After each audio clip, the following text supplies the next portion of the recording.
What it do, YouTube? It is your boy Tony Vogue, the E-Boy, and Zombie Slayer here, and you know that I'm Canadian. But we're doing a reaction to a Canadian superstition. So that covers a bunch of bases for me. Please drop me a subscribe, a comment, a like. Please? Ha. So don't whistle at night. I've actually heard that a bunch of times. In Canada, being Canadian, I've even said it to people. I just don't know where it originates from. It's a Canadian superstition, so let's find out.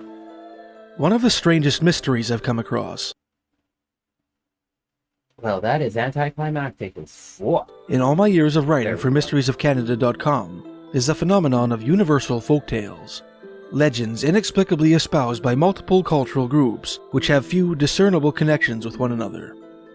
The Welsh, the Chinese, and the Aztecs, for example, all told tales of dragons. The Kwakwaka'wakw, the Blackfoot, and the Ojibwe, First Nations separated by thousands of kilometers of rugged wilderness and nearly 10,000 years of cultural evolution, shared a belief in both giant birds that caused thunderstorms and supernatural horned water serpents, fantastic animals which they claimed were arch-enemies. Native peoples from all across North America, the tribes of the Himalayas, and the Aborigines of the Australian outback all spoke of hairy man-like giants which left behind huge footprints, had a penchant for stone throwing, and emitted a putrid odor somewhat akin to the smell of rotting flesh. The Dene, the Navajo, and the Maya all have legends of heroic twins who defended their ancestors in ancient times. The ancient Mesopotamians, the Norse Vikings, and the citizens of the Incan Empire all had stories of a great flood, and nearly every culture to ever exist has its own collection of ghost stories. One legend shared by cultures from all over the world contends that it is unwise to whistle at night. Maybe it's not in just most a Canadian versions of the one, legend. if it says all over the world, right? Engaging in this practice invites evil spirits to haunt the whistler. Some groups known to have traditionally espoused this superstition include Mexicans, some of whom believe that to whistle at night is to invite the lechuza, a witch that can transform into an owl, to swoop down, snatch up the whistler, and carry him or her away. Turks, who believe that whistling at night will summon the devil. Arabs, who maintain that if you whistle in the night, you run the risk of luring jinns, supernatural creatures of Islamic mythology. The Han Chinese, who believe that whistling at night invites ghosts into the home. Damn. The Japanese, who believe that whistling in the night attracts snakes, thieves, or demons called tengu. Koreans, who believe that whistling at night summons ghosts and snakes. The Siamese of central Thailand, who hold that whistling at night calls evil spirits and brings bad luck. Native Hawaiians, who believe that whistling at night invokes the Hukai Po, or night marchers, the ghosts of ancient Hawaiian warriors. Damn. In another version of the legend, nocturnal whistling summons the Menehune, forest-dwelling dwarves. Samoans and the Tonga people of the Pacific Islands, who believe that those who whistle at night may be visited by unwanted spirits. The indigenous Noongar people of southwest Australia, who maintain that whistling at night attracts the attention of the Wara Wiran, or bad spirits. The Maori of New Zealand, who maintain that if you whistle after midnight, the Kahua, ghosts and spirits, will whistle back. Damn. Canada is not immune to this internationally adopted superstition. Over the past 2 centuries, countless Old World immigrants brought their native folklore with them to the Great White North, and since the earliest days of Victoria's Chinatown, many a Chinese, Japanese, Korean... This guy sounds very Canadian. I bet he's from the west side.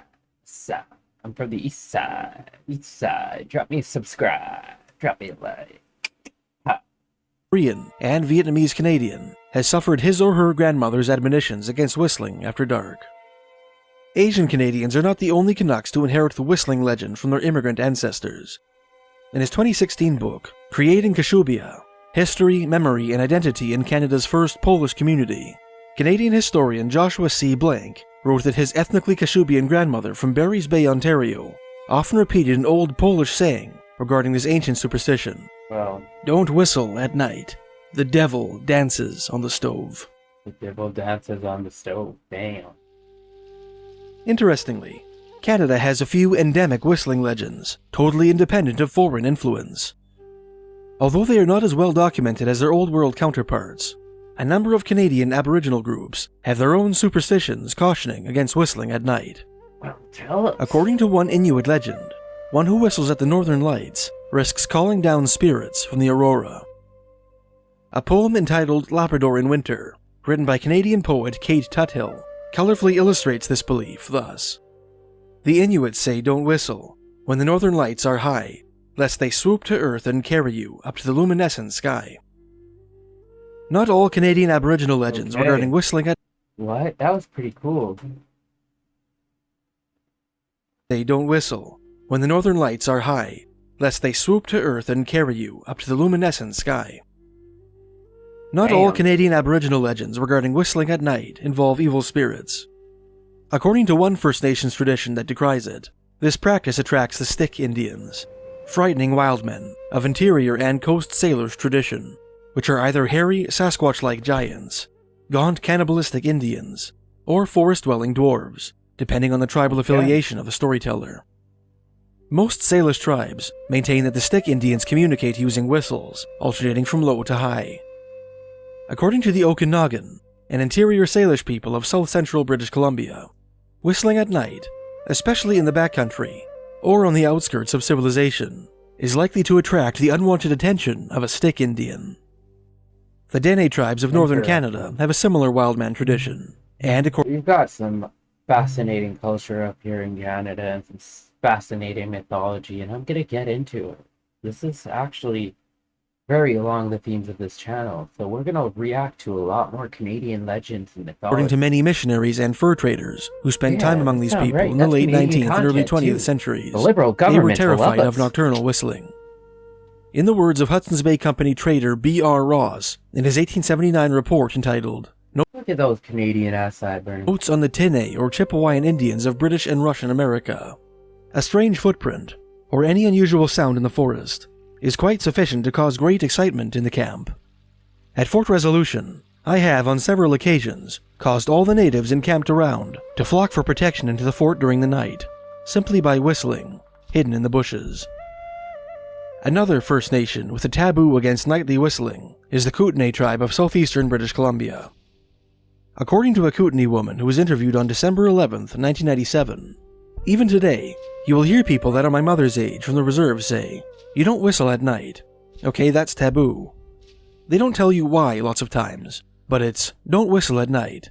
The bad spirits will get you. Something will get you.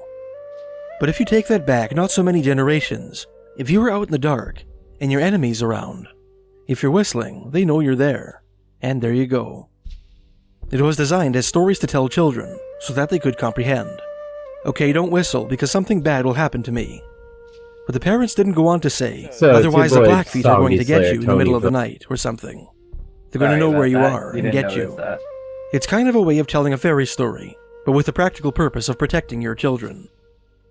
Fairy tale or not, the superstition surrounding nocturnal whistling plays an important role in several different folk traditions across Canada, adding a few more ethnocultural groups to that list of people from all over the world who warn, don't whistle at night.